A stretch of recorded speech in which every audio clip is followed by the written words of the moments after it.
Welcome back, and in today's video I'll guide you through the process on how you can disable Face ID in the Photos app on your iPad.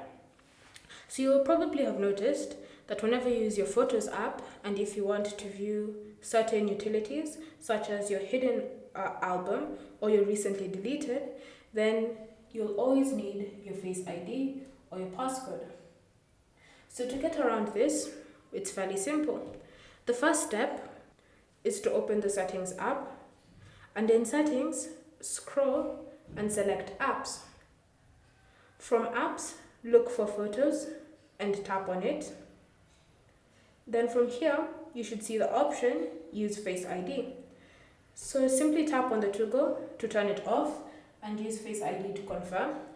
Now, whenever you go to the Photos app and say, for example, you want to view your hidden album, you just tap on it and you can see the images without the need for Face ID. Thank you for watching. If you have any questions or comments, leave them down below and we'll get back to you.